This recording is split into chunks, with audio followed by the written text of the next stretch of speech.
Hoje a gente vai mergulhar em um dos experimentos mais fascinantes da psicologia social.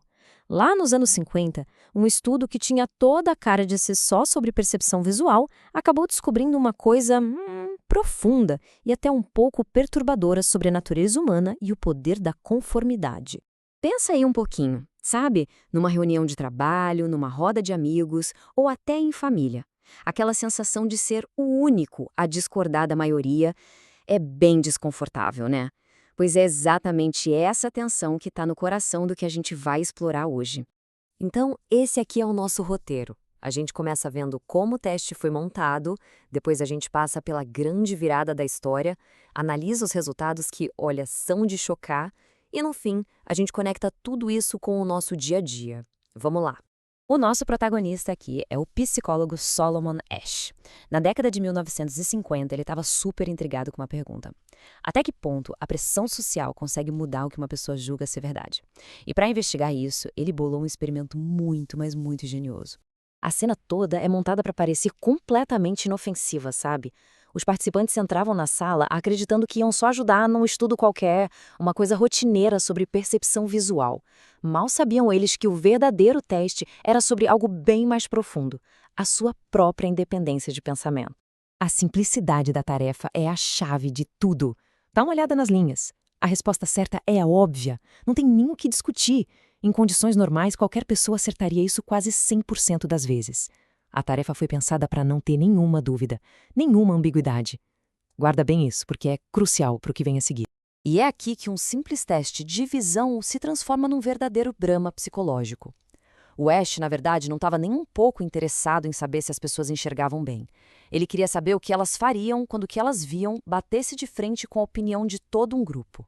E aqui está a genialidade do negócio. De todas as pessoas na sala, só uma estava sendo estudada de verdade. O resto era tudo ator, parte da encenação.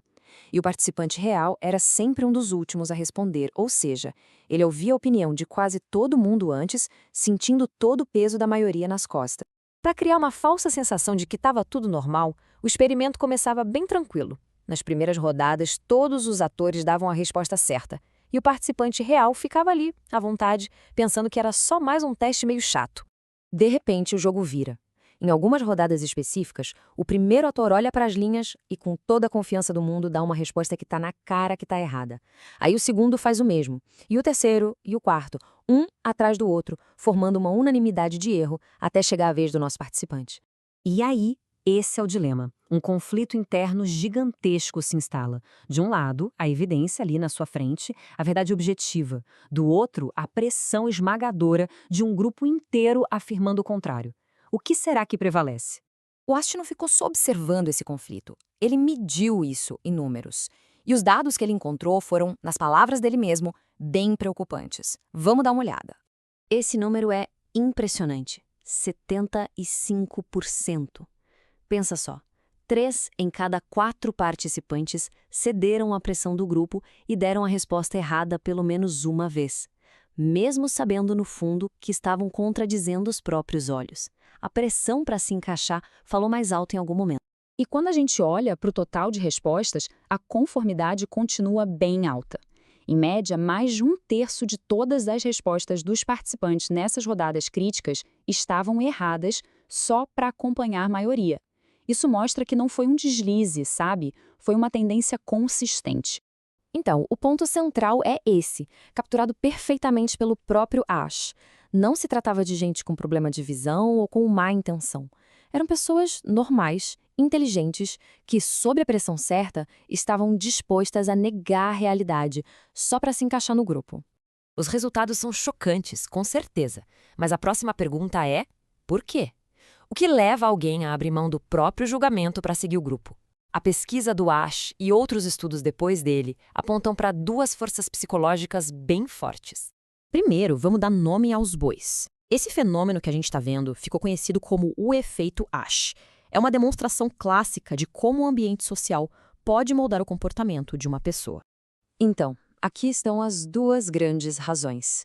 Primeiro, a influência normativa. É basicamente sobre pertencimento. É o medo de se destacar, de ser visto como o diferente, sabe? De ser ridicularizado. Já a influência informacional é outra coisa.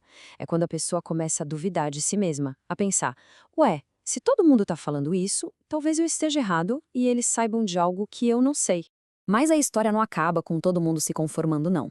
O Ash também quis saber o que ajuda a gente a resistir. E ele descobriu que o fator mais poderoso era a unanimidade do grupo. Bastava uma pequena rachadura nesse consenso para tudo mudar. Olha, essa parte aqui é fundamental. Quando a maioria era unânime, a conformidade era alta. Mas se apenas um dos atores quebrasse o roteiro e desse a resposta certa, o poder do grupo simplesmente desmoronava.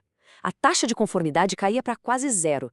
Ter um único aliado era o suficiente para libertar o participante, para ele confiar nos próprios olhos.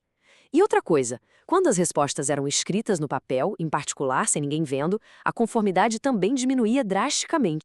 E tem mais um detalhe interessante: a pressão não aumenta para sempre.